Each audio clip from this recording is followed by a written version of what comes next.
And we are live with Scratch Comics. Welcome, everybody, and welcome Matthew Soffe and, of course, Mr. Chris Geary. How you doing, guys? Good, I'm fine. Yourself? Brilliant. Yeah, very excited. And I'm not superstitious at all, which is why I was quite happy to launch this Zoop campaign for Dracula The Return issue 2 on a Friday the 13th. In fact, it seemed quite fitting. But are you guys superstitious at all?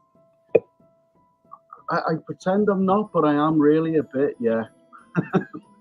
Yeah. So you're a bit worried about tonight, eh? Yeah, it depends on what it is, actually. Yeah, there's often weird things that happen and they sort of make sense in that sort of realm. So, yeah. I don't know. Yeah. I think it's maybe that we apply it afterwards, in hindsight. It's like, I think weird things happen every day, don't they? But when they happen on the Friday the 13th, we just assign them to the date, maybe. I don't know. I'm just a skeptic. I'm the Scully to your Mulder's. Mulder's cool. Yeah. Oh, yeah. So thank you very much, both of you, for joining us tonight for this launch. Really do appreciate it. Obviously, it's been about a year now since we've done Dracula, the first issue, which was a massive success. Did really well on in the comic shops.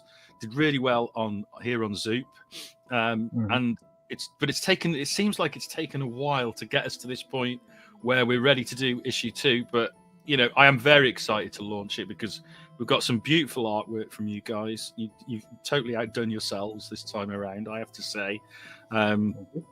Beautiful cover art as well. For the main cover from Mike Collins is just, really, it's such a striking image. And I will try and show it at some point during the show.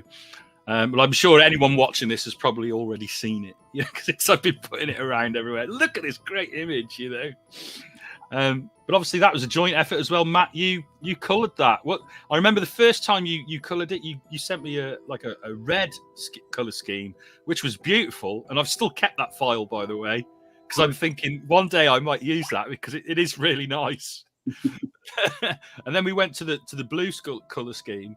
What was the experience of colouring that? Was it sort of instinctually sort of, I know what I'm going to do for this tonally? Yeah, it usually is. To be honest, I tend to make pretty instantaneous decisions about when I see an image. I don't know. I see how I want it in my head pretty much straight away.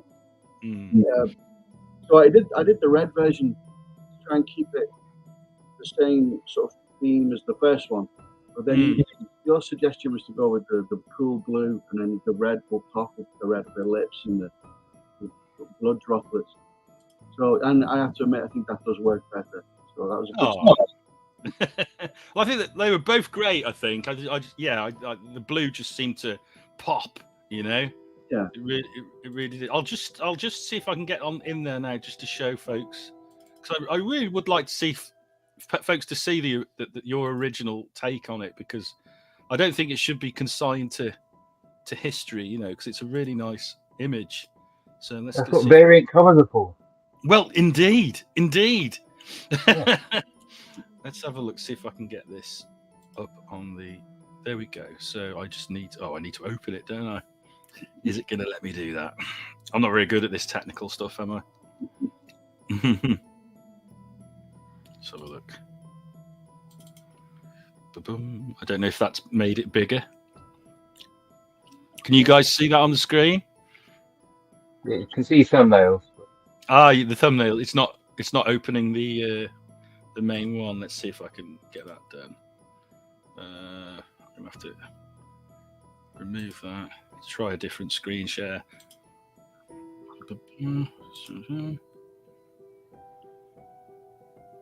Is it going to let me? There we go. Window. There we go. Yes. There we go. Hopefully you can see it now. Yeah. I'll make it a little bit bigger. There we go. So it's lovely. I really loved that, and I saw it. Oh, yeah, that's really great. And then I thought, we've got the blood. It would be really nice if the blood popped out, even though I really like the red color scheme. So you were very professional, Matt, and went along with my crazy idea, and it worked. And I think it worked. Yeah. I'm not going to try and share anything again because I'm just rubbish at it. Although now I've lost the main screen share. Oh dear. So I wanted to look at the black and white art and talk about that, Chris, if that's okay. Yeah. Let's have a look, see what we've got in their window. Let's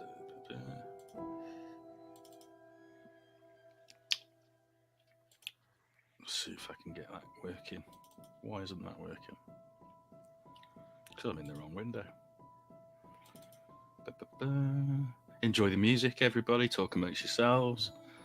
Hi, Rezzing. There we go. Artwork too, as well. There we go. I've got it now. Let's see if I can go back to the stream. There we go. Share. Can you guys see that now? Yes. Yeah. There we go. Some lovely. I'm going to make it a little bit bigger so people can see it, and I'll move it around.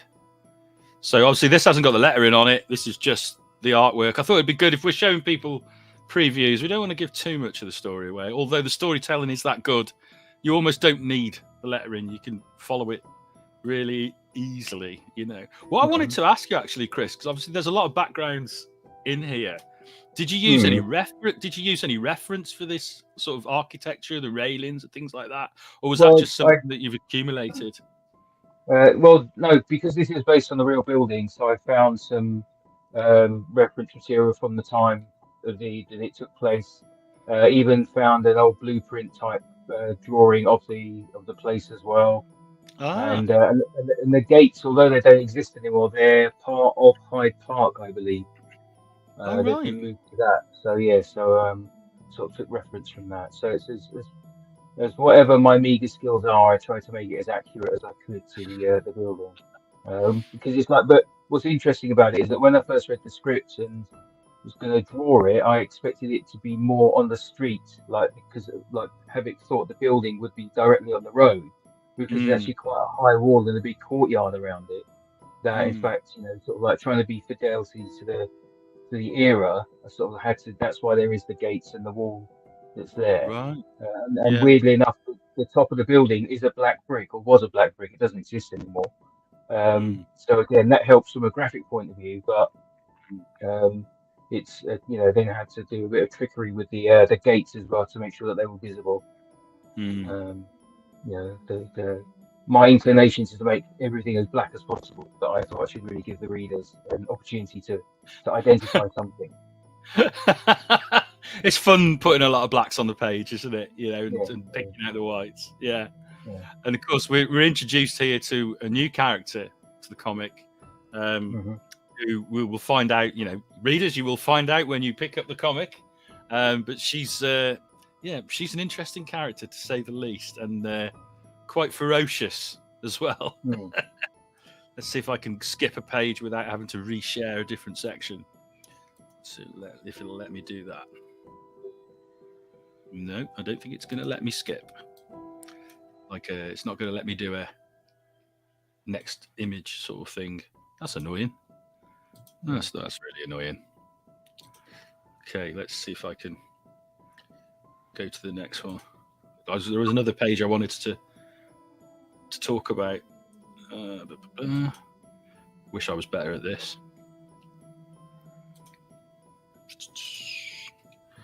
And that's this one here. I really like this one. Gives a little bit of the plot away, but right, let's get that shared. Present.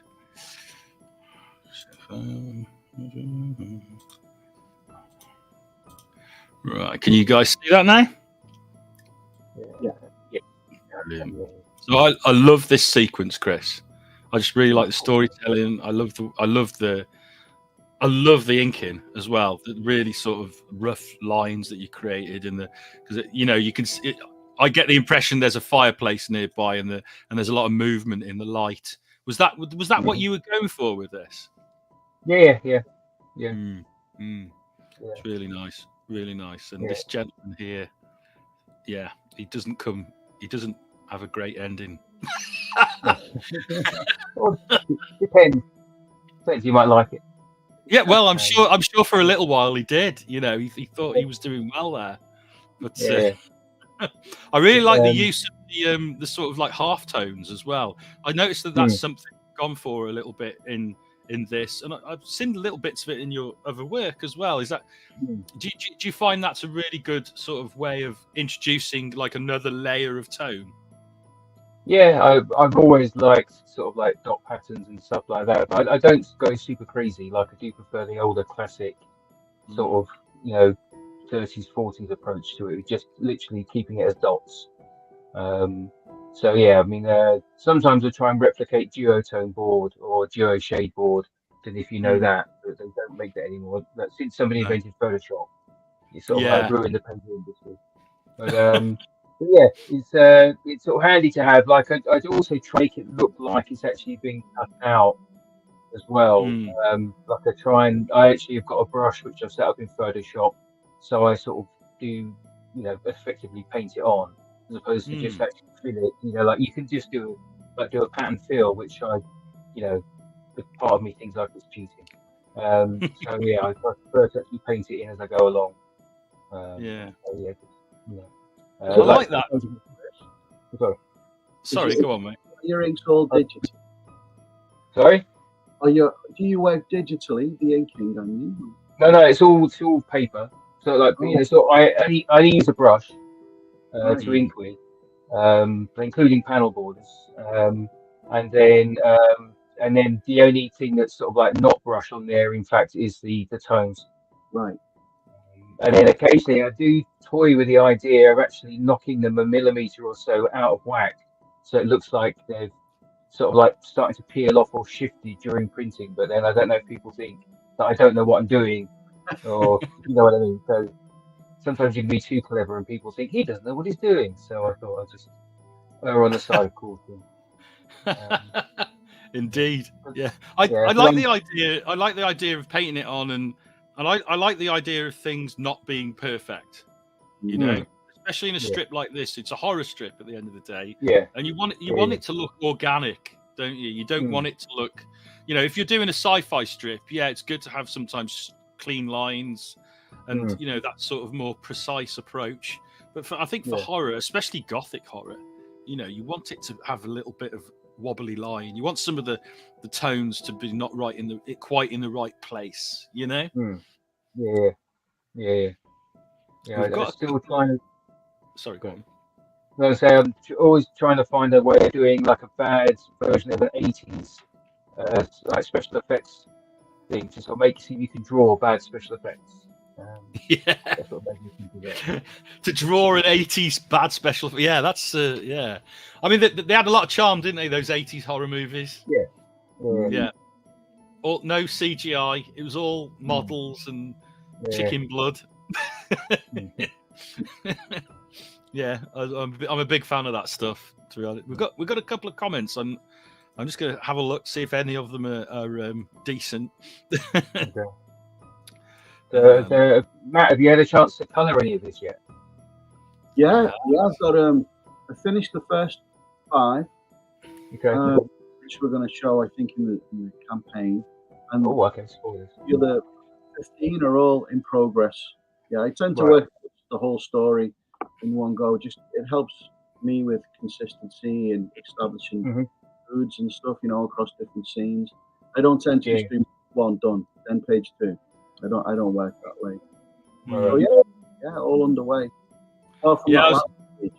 I was really impressed actually, Matt, because obviously I said, can we colour the first few pages for the preview? And then you showed me that you'd nearly finished the whole thing. I was like, oh my God. And of course, I should point out that the one page that isn't coloured is the one that isn't fully drawn. And that is the one where we are offering a special reward to one of our Zoop backers to appear in the comic. And Chris, you very kindly agreed to leave that space for a likeness of one of our backers. What sort of body shape would you prefer them to be to fit in with the scene? I mean, I've left space for both genders as such, or whatever people want to refer to. classified as. So yeah, it doesn't really matter sort of who backs, because that's one thing I thought about, that if I just left one space, then it sort of limits the people or the choice. So yeah, it doesn't really matter. Like for all intents and purposes, the nature of the drawing, without being a spoiler, you only really see their face anyway.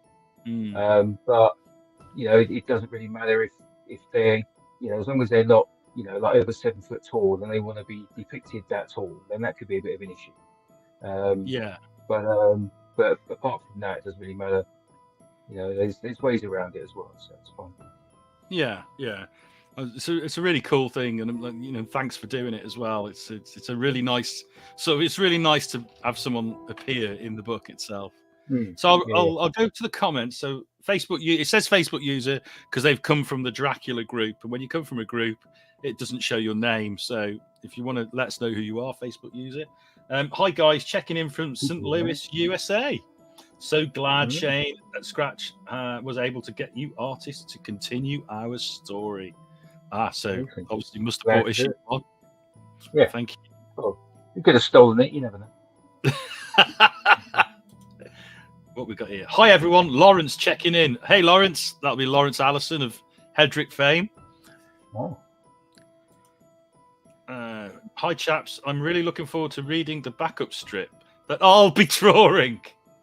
Great big part of this publication. So that will be David Hitchcock there. Thank you, David.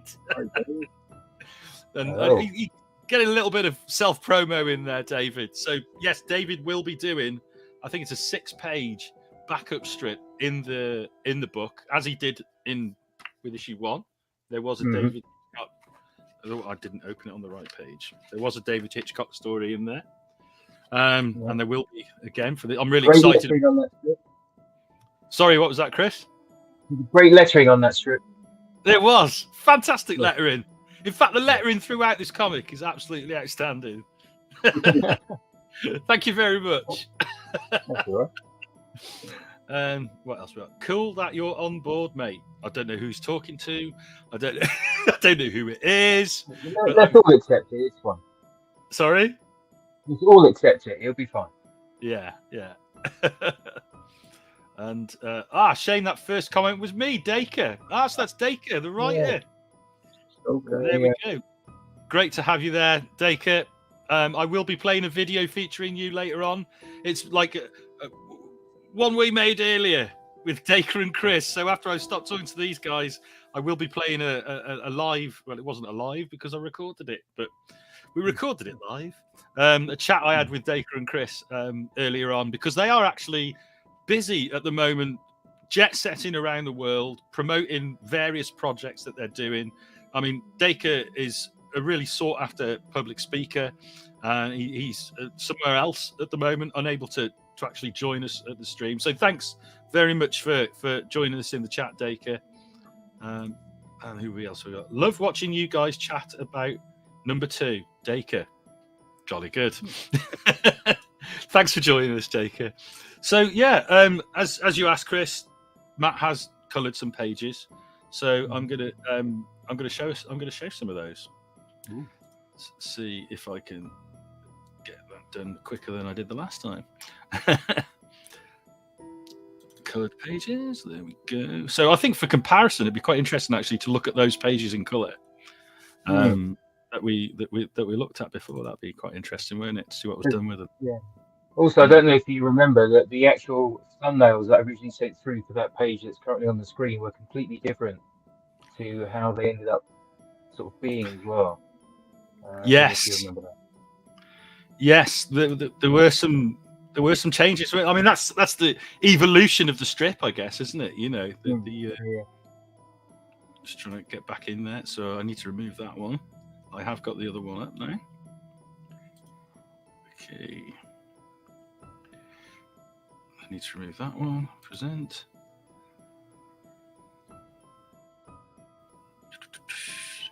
Stop screen. Share screen. Where are we going? There we go. There you can see that, guys? Yes. Oh, yes. Yeah. Of course, this is the first time you've seen it in colour, Chris. It is. So this is what Matt did with that. Obviously, kept it nice and dark. It is an evening scene, but we've got some really nice subtle light. I really like this. I think it's a really, really nice bit of colouring, and we've still got you got these little highlights for the skin tones. Yeah, it's lovely. So what was your thought process on that then, Matt? Do you want to talk us through it with your, what your decisions were on this? Well, I've always been into this the whole Victorian era. It's one of my favourite eras. I'm big into history generally, but I mean, my first love will probably be Second World War, which probably I'm surprised to hear.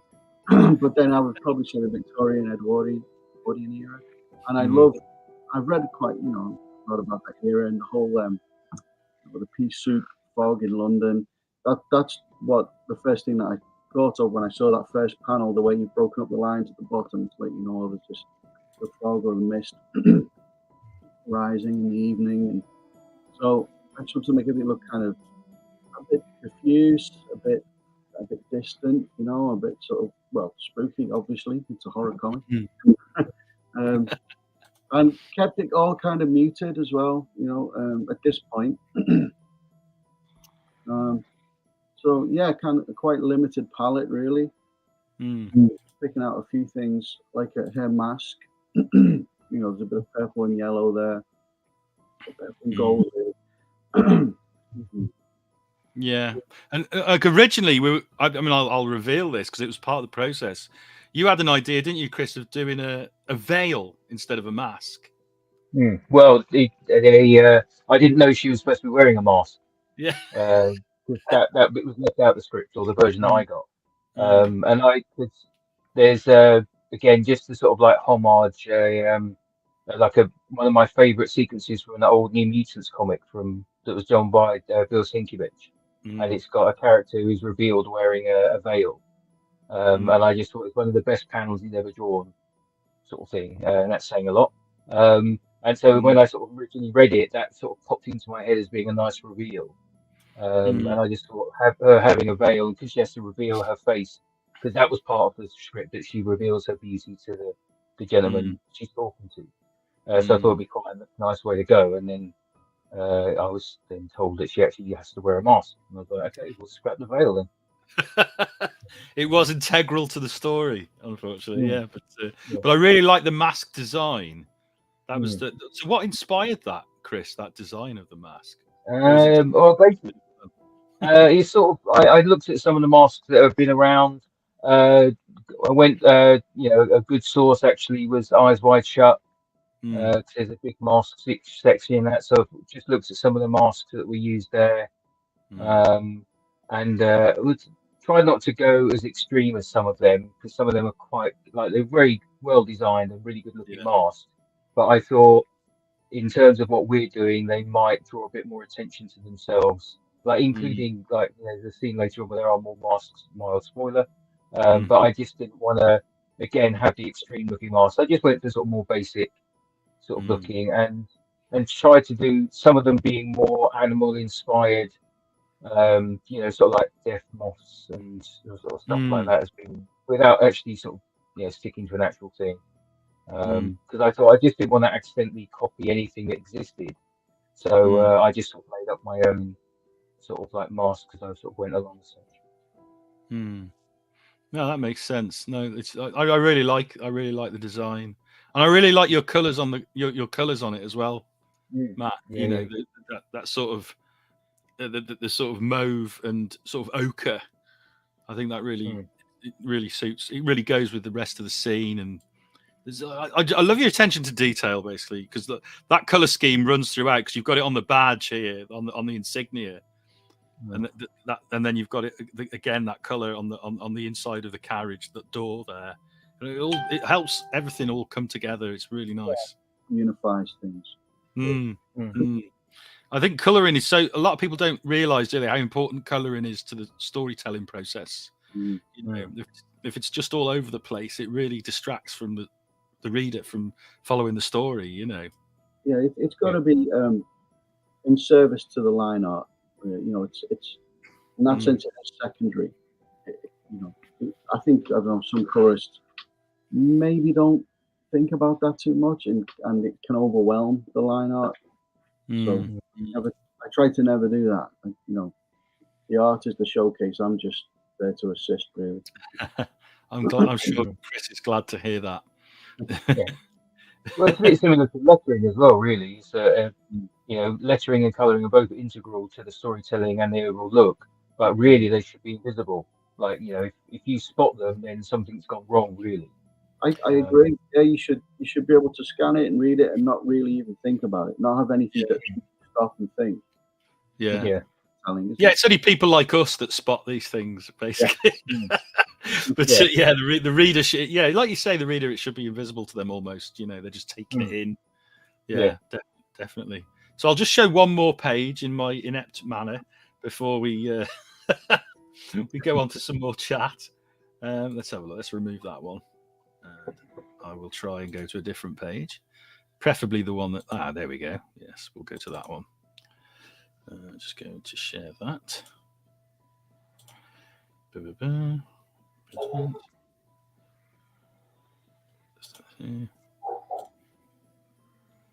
screen. It's quite a slow process, this, isn't it? There we go. Can you guys see that page now? Yes. There you go. Cool. Very nice. Very nice. And yes, the what you've done there, Chris, obviously with the to express the flickering light from the fire, Matt has just taken it a little bit further, and we've got those lovely, highlights, really warm highlights. I love that stuff. Yeah, very good. It's just so that everyone can see the development of that, and then boom, lots of blood. That's what you can't have a Dracula comic without a lot of blood, can you? Exactly. Yeah. And this character, she's going to play a major role in the story throughout, as far as I know. I don't want to give too much away, but obviously Chris McCauley has his own plans, and Dacre has his plans for what he wants to do with this. But I understand that she is going to be a major character, which I'm really pleased about because she's really interesting, and it's nice to have a female villain in there as well. Just mixes things up a little bit. Obviously, we've had Mina as a character, but it's there's a lot of guys in this story. All the heroes are all guys, so it's really good to have another female character in there. Just makes things a lot more interesting, I think. Yeah. Did you have sort of anyone in mind when you were creating the look of this character, Chris? Weirdly enough, I did for the first time ever ever since I've drawn anything. Yeah, weirdly enough, and I actually contacted them and asked if I could use them because they're actually a model. Well, they've done modeling. They're an artist as well. Yeah. But yeah, I just because I sort of read it, and for some reason, like she popped into my head as I was reading it, and I thought if I just drew her without her permission, and because I wasn't going to copy it, like photographic, but I just thought, just in case it does accidentally look more like her than it ends up being, and she might get a bit upset if she's a vampire killing people. So I just sort of just asked her if it was okay to be inspired by her, and then actually she sent a few photographs through in some Victorian clothes as well, which is quite good. Oh wow, that was really good of her. Wow. Yeah. We should and the hairstyle. We should maybe credit her, Yeah. I was going to mention that sort of later on at some point. Yeah. But yeah, like the hairstyle that's on the character is one from one of the photographs she sent. It's not from the woman herself. It's she sent, as well as her photographs of herself. She sent through another couple of pictures of sort of clothing at the time. That what she suggested what this character could wear. So she got the same hairstyle as one of the reference photographs from that. So it's And so that's always helpful. It's always good to be inspired by different things. Yeah, definitely. No, that's really cool. That's sort of why I asked the question, actually, because she seemed like a very well conceived character visually, Right. and her body language and things like that. So it did. It's cool. Okay, so I will stop sharing this now because I'm rubbish at it. And obviously we have got another video coming up, so we've got an hour, so I didn't want to spend too much time to take too much of your time up, guys, but I really appreciate you coming on. But I did have a little question for each of you before you go back to real life, and I'll start with you, Matt. Dracula, for you, what was your first encounter with the character? Who's your sort of definitive Dracula? Yeah, I have dim memories of catching bits of Hammer horror films when I was a kid late at night. My mum used to let me. It was just me and my mum when I was growing up. So she would be in the kitchen doing crosswords till like midnight, and she just let me watch whatever, really. So I think we've discussed this before. Actually, being traumatized by watching things I shouldn't have watched. That happened a lot.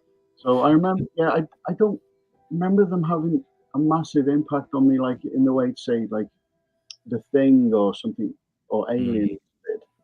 But then I think that the first time I really fell in love with the character was the Coppola movie. Was that 91? Right. Was that 91? Early 90s, yeah. It must have been about 92, I think, because Yeah, got to be about 92, I think, because I remember I was at college when that came out, because I remember buying the Mignola adaptation. I've got that somewhere. No idea where. Yeah, yeah, me too.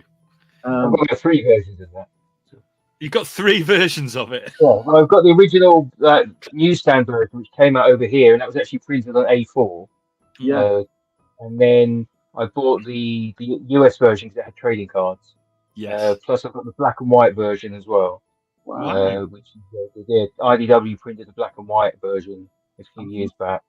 And then I've got both color and black and white digitally as well. So never have enough of it. You a bit of a Mignola fan then, Chris? Yeah. Me too. Thinks Rocket Raccoon. I'd like to have that on record. Like, not as Johnny come lately as he likes him from Hellboy. Actually, I should mention at this point, I know it's the co-creator of Rocket Raccoon, Keith Giffen, passed away, didn't he? Very recently. I was really sad to hear that. Massive Keith Giffen fan. So much of what he's done is, I mean, the Justice League stuff, the stuff he did with the Guardians of the Galaxy early on, before it became what it did. When he first started doing the what was it called, that series? Annihilation, wasn't it? Yeah. He was very involved in the early start parts of that, and even the stuff he did with the New Universe as well. He did some really interesting stuff for that. Just a really interesting writer. Always lots of really cool humor in there, and I loved his art as well. His art was just so unique. It's just a real loss to comics. So yeah, very sad about that. Obviously, massive condolences to his friends and family. It's just, gone too soon, definitely. So, thank you, guys. Chris, I need to ask you that question. The question I asked Matt. Your first experience with Dracula. Who's your definitive Dracula? That is a tricky one, because my default is the Mignola. Like, regardless of any films or anything like that, it's that. But then, weirdly enough, I actually think Bela Lugosi. Strangely enough, and I'm not sure.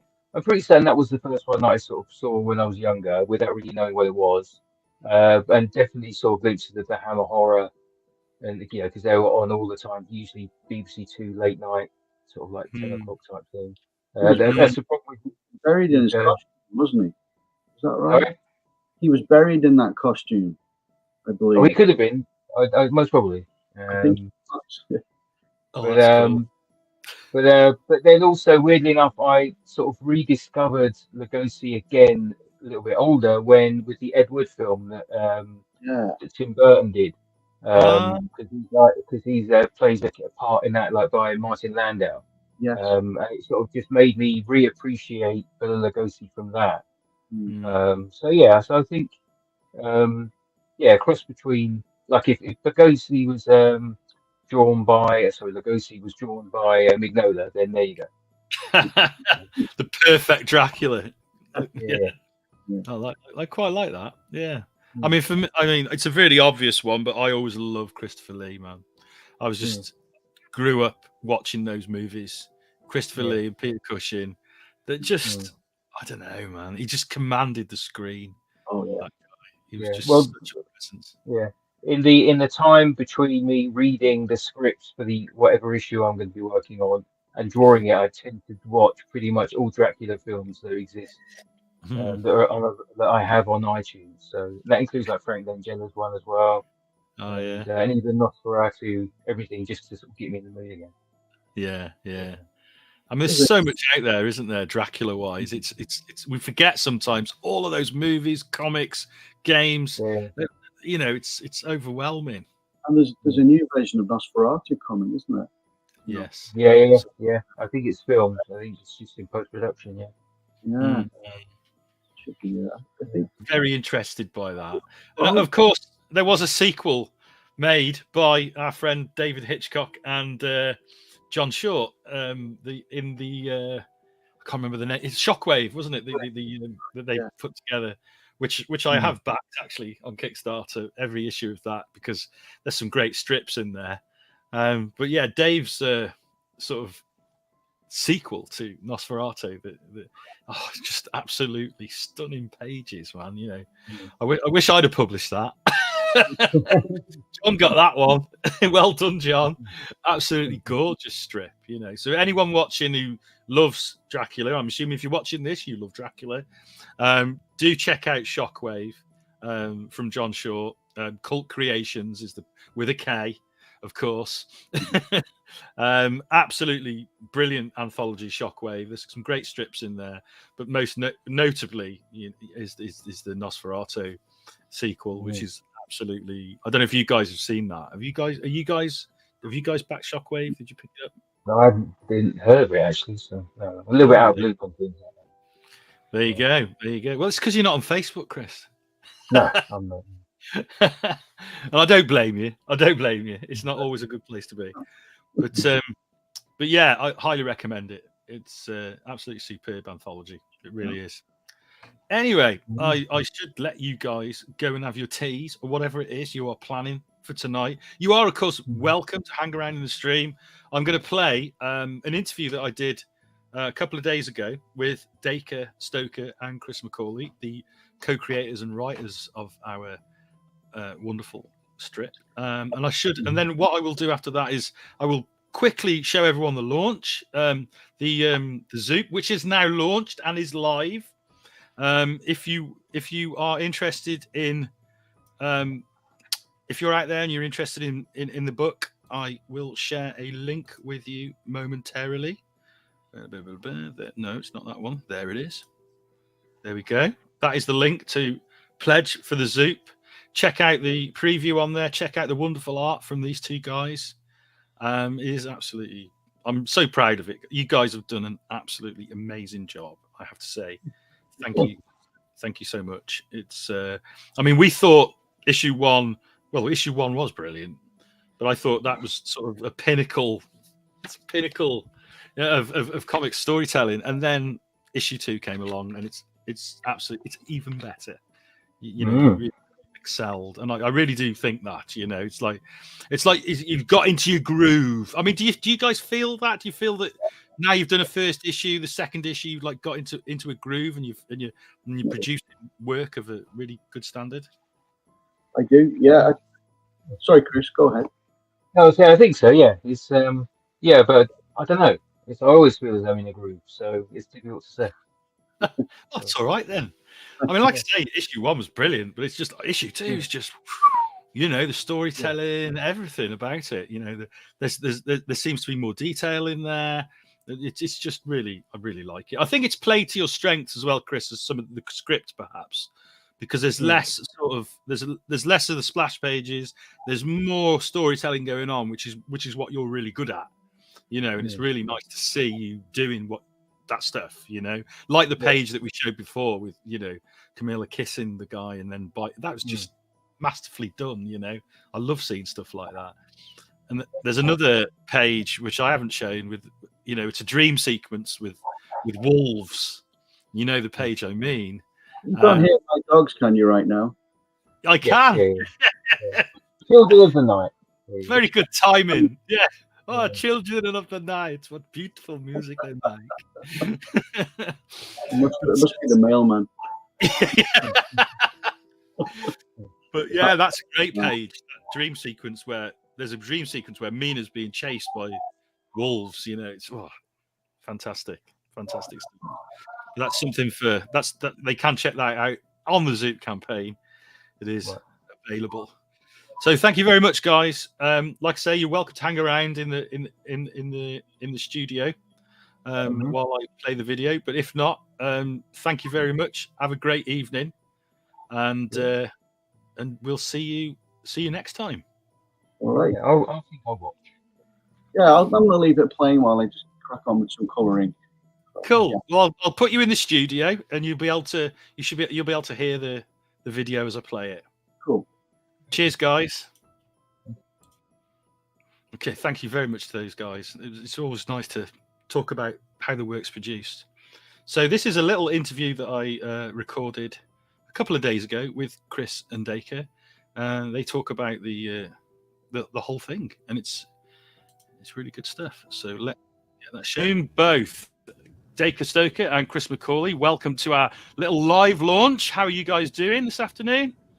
Well, I can jump in. This is the first day. It feels like winter in South Carolina, and this is my kind of season. I love the fall, and it just makes me feel like curling up with a good horror graphic novel with a cup of tea and get into it. So I'm amazed if it's cool down here in South Carolina. I wonder what my buddy Chris McCauley's feeling in Edmonton, Alberta. So, Chris, how you doing up there, buddy? Yeah, it's the temperature's going down. It's 6 degrees at the minute. Ooh. So it's starting to go down. I think we're supposed to get snow maybe next week. So that's typical Halloween weather over here is the snow. Yeah, that's cold, man. 6 degrees. I used to remember that term. The frost is on the pumpkin. That was when I used to live in Montreal, Canada, and then Toronto. Like the frost is on, it's coming, buddy. Oh, it's like a minus. What is it? Sometimes it gets down to minus 40. I think last year it was minus 40. November time. So it was pretty. So rough. Do you ever come out of the igloo even to go to the pub, Chris? What are you doing?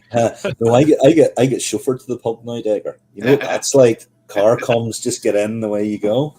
As a celebrity writer that you are, and you've reached that lofty level with all the range of things you've done, and in the Stokerverse too, I expect, a whole 14 dogs and somebody in that little snow sled. Oh yeah, and the blankets over you. I hope they take good care of you, man. I think it's the fact that I spend so much money in the pub they would go bankrupt if I wasn't there. So keeping them in business.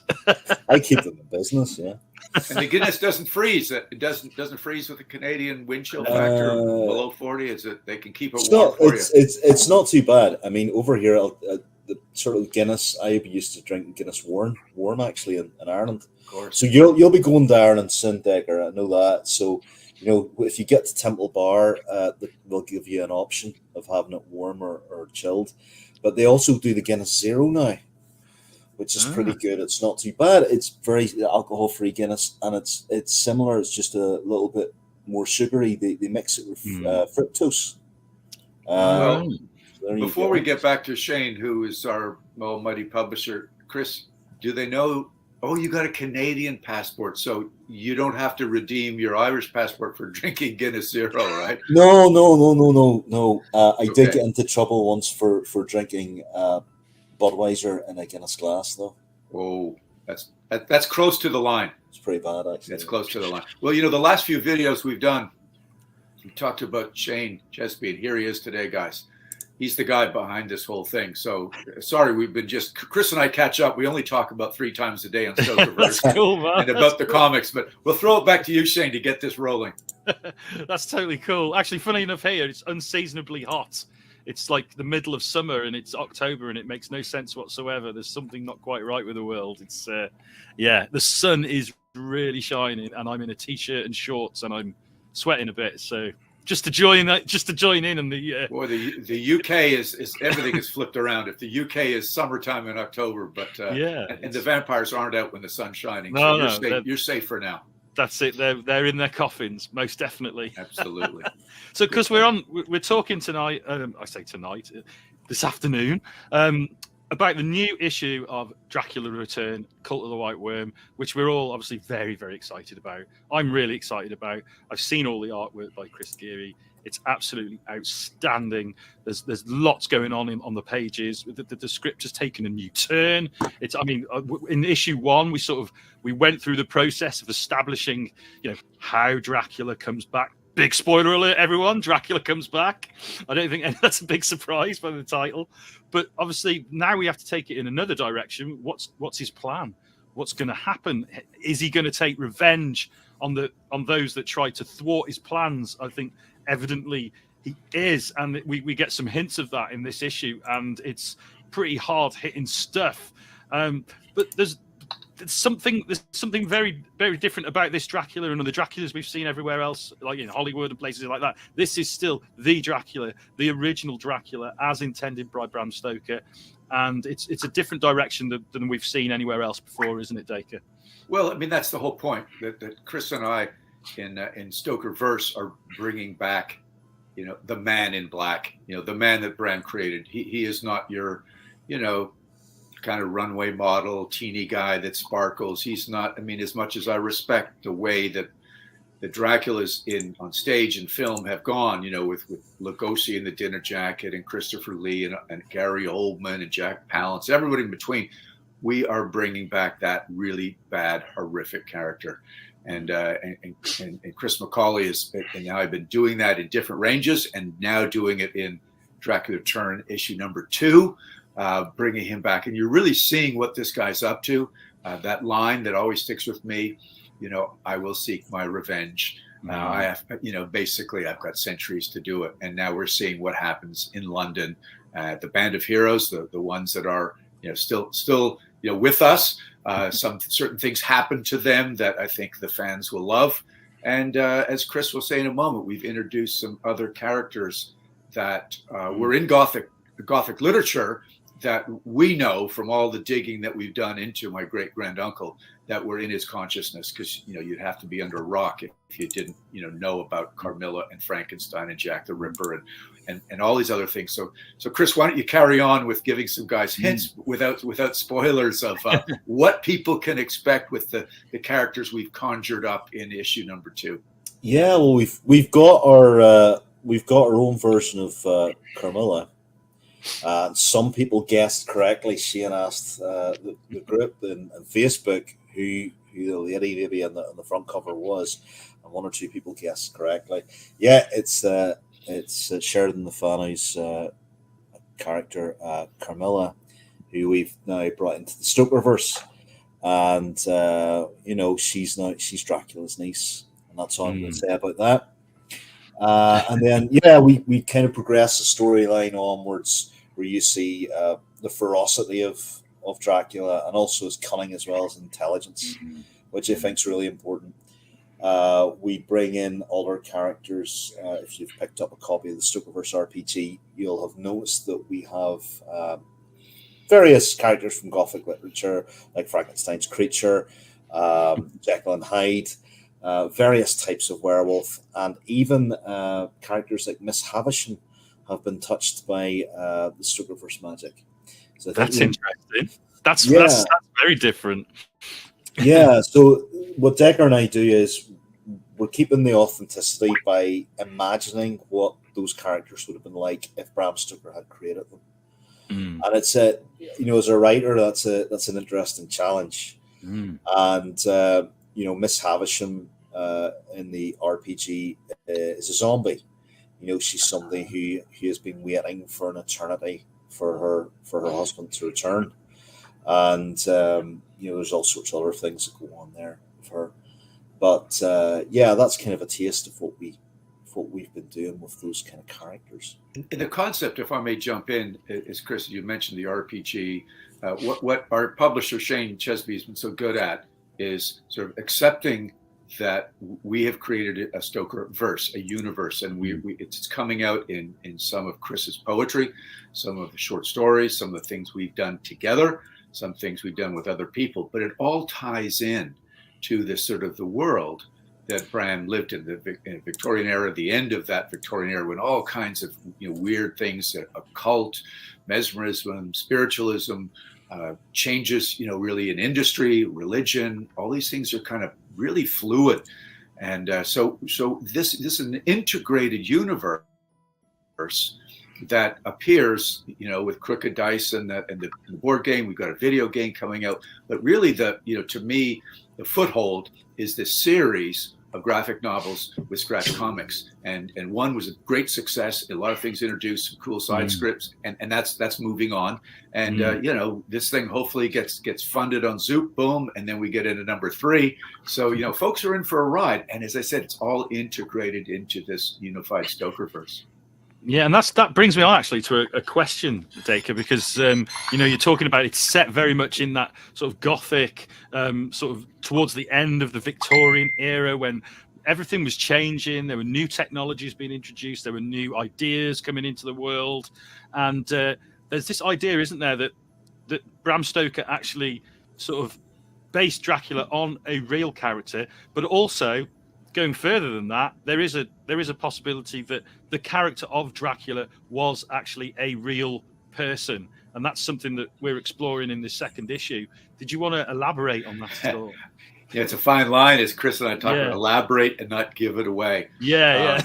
So I'm going to be cagey here. So you're going to be introduced to a character who was based on a real person. Everything in Bram's writing is characters based on one person or merged people together, merged things, much like the Dracula Castle, part Slane's Castle, part Bran Castle. And we did the same thing. He did a tremendous amount of research. Bram did in different libraries, Whitby Library, Marsh's Library, library in Whitby. And he did, no question. Everybody knows, Vlad the Impaler is thrown in there somewhere. And there was certainly, the name he got. And then his backstory. But there is a person whose personality, whose physical description, and the relationship that Bram had with him, I think is very, very similar to the relationship to Jonathan Harker and his Count Dracula. So I don't want to spoil it. I think you guys will appreciate it because to me, it's the absolute truth. It is a major element that Bram had personal relationship, personal feelings, and that got woven into the fabric of his creation of this character. I'm really excited to learn more about that, and obviously that'll be part of the bonus material in this second issue. We're going to explore that, and I think anyone who's enthusiastic about the history of Bram Stoker and about Dracula, I think this will be quite a revelation to them, won't it? Well, yeah, what we do, is part history, literary history, and entertainment. So if you just give people, a history book, they'll think they're in school, right? But some people love historical-based fiction. A lot of people do. And with the artwork that you've come up with, Shane, getting these great artists, Geary and Soffe and Hitchcock, it's really cool to say you get a little bit of history to make it authentic. And also you do the same thing that Bram Stoker did. Makes you think it was real because it is based on real people. And then one hell of a good story. Yeah. And I think it makes it quite scary as well then, like having that little bit of possibility that some of this might have happened, or some of this might be based on interactions with an actual person, just makes it that little bit more terrifying. Would you say that, Chris? Was that something that influenced the way that you wrote the stories? A little bit, yeah. I mean, it's a very real and true warning, I think, that Bram put against an ever-present danger. And Yeah, for the side strip, and actually you do see this character in the main strip as well. So whenever you read the side strip, go back to the main strip, and you'll see the character appear there. But for the side strip, we looked at a lot of things. We looked at Bram's involvement in the occult, Satanism, sacrifice, the nature of evil. I think gets delved into a great deal within the Stokerverse. But that side strip shows you the nature of avarice and greed and real darkness. So it's different from a lot of interpretations of Dracula or Bram's personal history, because it's not, we're not afraid to delve into those things. And Bram himself was fascinated by it. He asked a lot of primarily theological questions about God, the nature of God, the nature of the world around us, the nature of good and evil. And he believed that there was a conflict, a very spiritual, real conflict between good and evil, and you see that within his work. So it's been fascinating to sort of delve into that. I mean, one of the things I loved about this second issue, obviously, we're not giving too much away, but I love that there's a lot more sort of background detail in where they are in Victorian London, and the architecture, the costumes, all of that. That's really quite intricately shown by the artist Chris, and obviously David as well is going to be getting involved further down the line. David Hitchcock, and his work is famously detailed, and his sort of speciality, if you like, is Victoriano, which makes him a perfect fit for this this comic. And he's going to be drawing some side stuff for us and doing some spot illustrations. And I'm really excited about that. I can't wait to see how he interprets the characters that you guys have put together. Yeah, Shane, one of the comments that I got from issue number 1 was, people didn't realize you get these kind of bonus side strips and you get bonus front, extra covers. And that's really cool. And to know that all these artists involved and the color guys, they've already stepped up their game to add more details and things. So I think that the people who have got number 1 and are thinking of backing number 2 will be really, really just pleasantly surprised that it's like that. The first one was great. This is that much better. But I do have a question. What happens? Are there edition number 1 still available for folks, even though we're moving into 2? Because I've got a few with me in America that I bring around. It's like, hey guys, not many of these things left. It's true. That's a good question, actually. But yes, we do still have copies of issue 1. Because it was so successful, I thought, let's print off as many as we can afford to print, because I suspect that when people pick up this number 2, it might be their first introduction to they want to go back and get 1. Yeah. So number 1 will be available on the Zoop campaign, and I definitely the normal version, the regular retail version, but I do still have some of the old Kickstarter deluxe versions as well, so I'm going to be offering those as special. That's add-ons. These ones right here, right over this shoulder. Yeah, there we go. That's the one. You got it. Okay. with the beautiful Shane Oakley cover. Yeah. So there are a few of those available as well. So they'll have the option. Anyone who's backing number 2, they can pick up either of those variants, and they're both absolutely stunning covers. Both the actually, I've got one here. Just so. Oh yeah, there we go. Yeah. And you've also sorted out, if I may jump in as the logistics guy, because Chris and I have talked to you about it. You've ironed out what you think were solving the problems of distribution. We had a bit of a problem with mail strikes last time, and the fulfillment guys. So tell everybody, how they can really make sure they're going to get their copy this time in a timely manner. Yeah, so we're working with Zoop a little bit more directly this time around. Previously, what happened was we did the fundraising through Zoop, and it worked brilliantly. But then we did the distribution with a company here in the UK, and we had some problems with distribution into Canada, into Europe and the US, which did affect people getting their books on time. And that's something that we really, really wanted to fix. So this time around, we're working more closely with Zoop.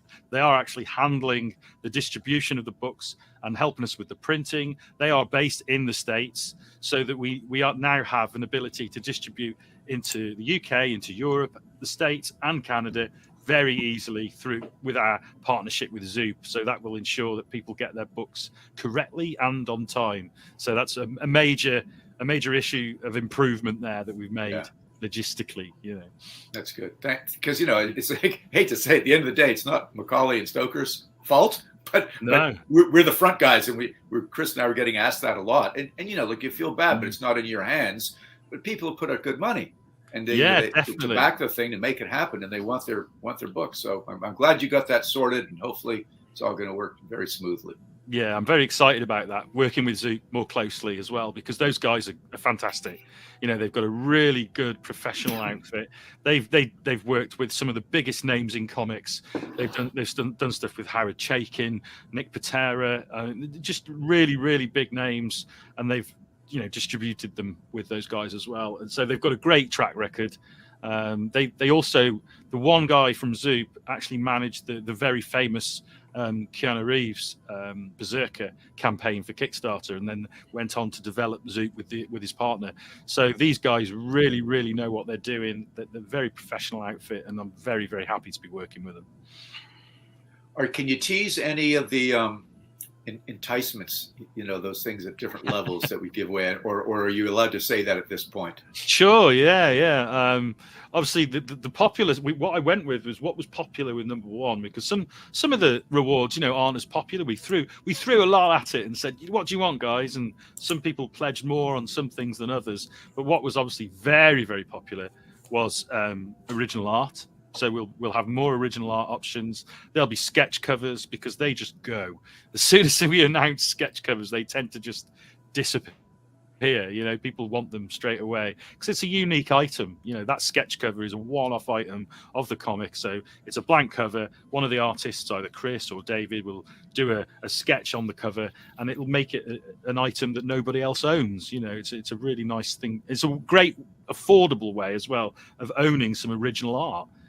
From one of these great artists. And also, one of the other really popular things that we had some logistical issues with was signatures.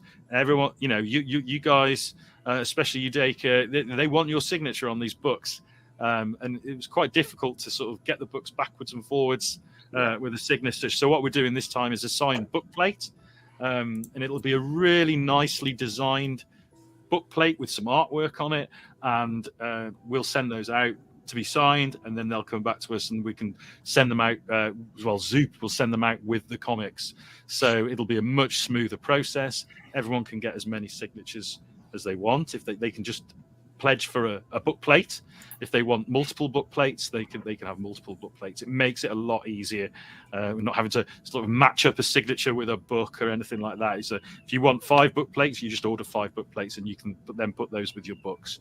So it's going to be a much smoother process and much easier for everybody involved. I still think you should put out there as a reward a dog sled ride with Chris Macaulay to the pub, where you're going to have a warm Guinness to warm you up, because I think that would go great, even if you need to fulfill it in July or August. Yeah. What do you think of that, Chris? Well, I'm always up for a drink with somebody if they want a pint or something. We can do that, no problems. Yeah, that would be cool. I mean, obviously we haven't talked about it yet, so we'll talk about it offline. But I think there was some things that we did, weren't there, with the online lectures and things like that. Their birthday greetings and that sort of stuff. And do you remember we had a great fun in when I came over for the World Championships of Real Tennis. I came up to see you in Birmingham, and we had dinner with the backer, and that was fun. So we can discuss. I do come to the UK from time to time. Something like that, but you got Macaulay all over Canada, Western Canada primarily, and I'm in the US, sometimes in England. So we can do things to entice you guys above and beyond how good the comic book is, or the writing and the art. Some personal appearances or signatures from Stoker and Macaulay. Yes, we can definitely sort that out. And any retailers watching, if you're interested in getting the books directly from us, I mean, it was very popular through Diamond. We did very well through Diamond distribution. So thank you for the guys at Diamond for that. But obviously, there's always an option to buy the books directly from us on the Kickstarter at a discount. We can do that. And also, if it's a local store to you guys, we can talk about doing sign-ins in store, which would be a great boost for sales for any retailer, I think, to have one of you guys in the store signing the books. Yeah, very cool. Yeah, okay. Brilliant. Okay, guys. Well, I think we've talked about everything we wanted to talk about. Unless either of you guys wanted to get something in there before we say goodbye. No. I think we're covered on just. Good. I can hear Macaulay's dogs howling. I think he's got to get some food. Oh, it's too early now. For me, it's 7:30 in the morning.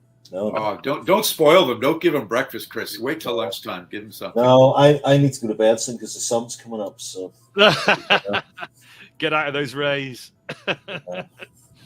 Great stuff. All right then, guys. I think that's everything we need. I might cut a little bit off the end there. Oh, why don't you say something like this? I mean, this book launches on October the 13th.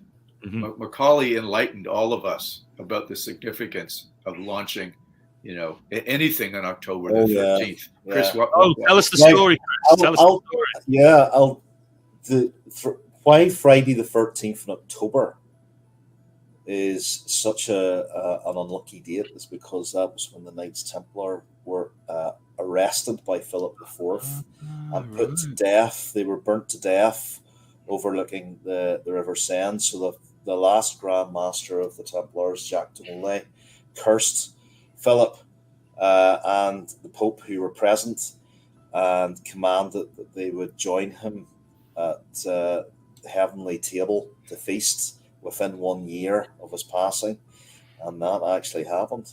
Both the Pope and the King of France were found dead.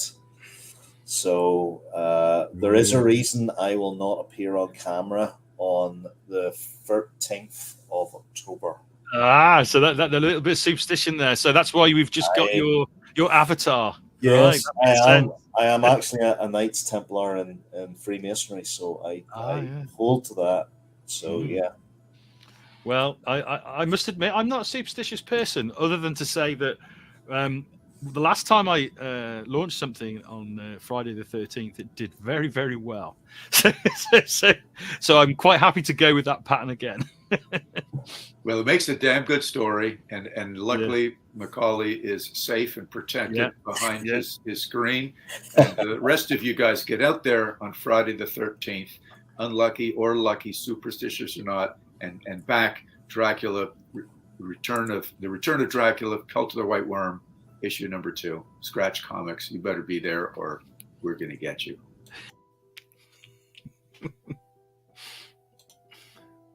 Okay, thanks for that, guys. If you're watching, that was fun actually. Rewatch it. It's very weird when I was on the screen myself, and then that was very odd. I don't usually watch the streams back. It's a very strange experience. So that we're almost finished for tonight. I see that Chris and Matt are both in the studio there, still suffering. So thanks for sticking around, guys. Really appreciate you guys being part of the stream tonight. What I will do before I go is I will briefly share with the viewers the Zoop, and I'll just quickly go through the what's on offer. I think this will work. Chrome tab. Window. Is it going to work? Share. No, it doesn't want to share that Chrome tab for some reason. That's very odd. Okay. Oh no, there it is. There we go. Hopefully people can see it on the screen, because I've only got one screen, so I can't tell. So we are now live, and incredibly, we have raised well over $1,000 already, which is incredible, with 21 backers. So massive thanks to you guys, you early backers. There is an early bird offer, so if you do decide that you want to support it early, you can get it for $12, which is quite a reduction on the regular price. Zoop does work in dollars. I have set the price in pounds, but Zoop always works in dollars. But it will convert into pounds for our English backers, and I assume it will also convert into other currencies as well. So there is a PDF of the book, and there's a digital catch-up reward as well. So that if you did miss issue 1, you can get it digitally. And we do have, I'm going to put up the artwork larger during the campaign. We do have a variant cover from an artist called Tony Blake.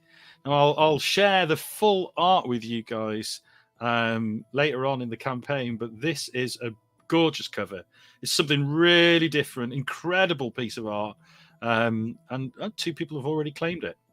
And again, we've gone with a black and white variant as well by Mike Collins, because I loved the one on number 1, and a lot of you did as well. A lot of people went for that, and in fact, the black and white variant sold out completely. So that's on offer again, a black and white version of the main cover, and it's not been revealed yet, but there will be a limited edition Zoop exclusive David Hitchcock monstrous variant, and it's called that for a very good reason.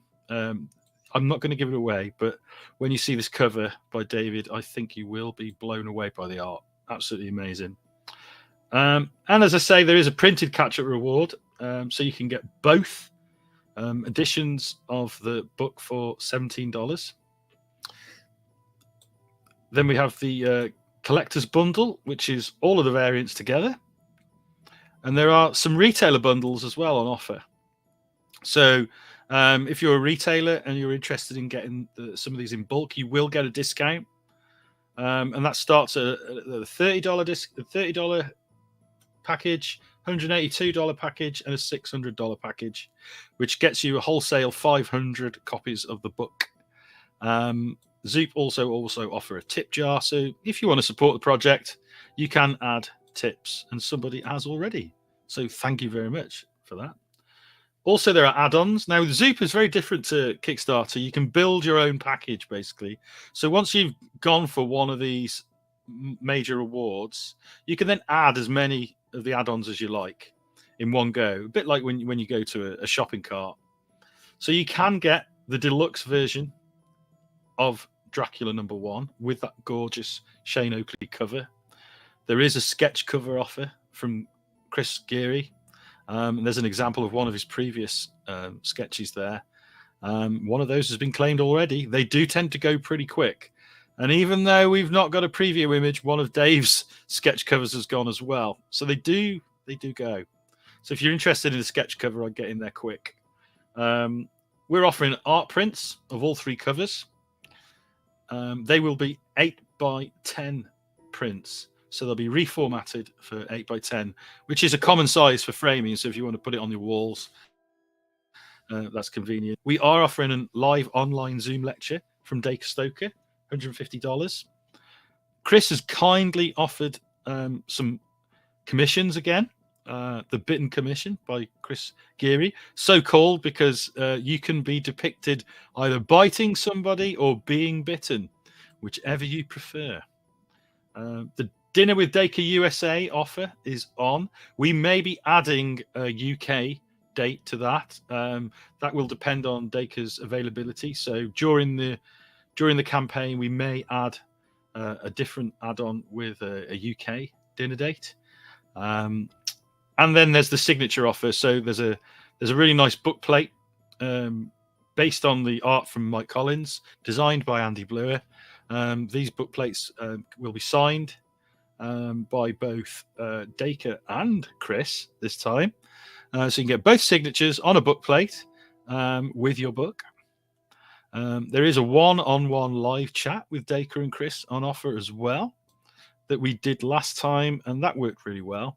We had some fun with that. And we are offering the personal message from Dacre. So if you have a loved one or a good friend that you want to buy this for. That could be quite a nice gift. I think last time a few people did it for their wives, you know, on birthdays, anniversaries, and it's a really nice, unique thing. If they're a big Dracula fan, you know, that's a lovely item. And there was one eternal life reward, which was to appear in the comic, and that has gone already. Wow. Thank you very much to that backer. So you will be appearing in the book. I think there's just the one offer on that. I'm pretty sure. So that's gone. Thank you. And then it goes through the story. There's some previews in there, so you can see a little bit more of the art. Some of that beautiful art by Chris and Matt there, and some bios about the creators. All the usual stuff you'd expect in a Zoop campaign. So get yourself over there, get pledging. It's going really well. Thank you for all those early pledges. Really appreciate it. That's fantastic. Could not ask for more. So I'm going to sign off. Thank you, everybody. Thank you to Chris and Matt for coming on the stream. Really appreciate it. Thanks, guys. Thanks for the amazing work. Thanks for Chris and Dacre as well for your sort of recorded appearance. I'll hopefully see you all again very soon. Good night, all.